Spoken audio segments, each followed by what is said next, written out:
Meron pong bagong lumabas guys, patungkol po kay Senador Marcolita sa kanyang mga pahayag na hindi raw siya kaalyado o hindi raw siya kasama ng Duterte Block.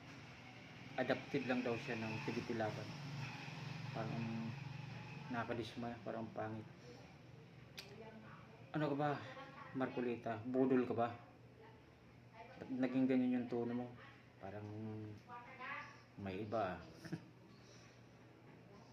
Nakakapanglambot. Ba't ganyan yung pahayag niya? Siguro naman din may dahilan siya, at malalaman din natin kung ano yung dahilan niya, ba't sinabi niya yun. Pero para sa akin, para sa mga DDS supporter, ang pangit pakinggan ng mga banat niya.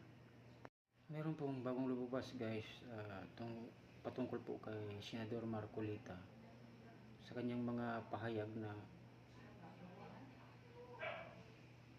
hindi raw siya kaalyado o hindi raw siya kasama ng Duterte Block. Adapted lang daw siya ng PDP Laban. Parang nakadismaya, parang pangit. Ano ka ba, Marcolita? Budol ka ba?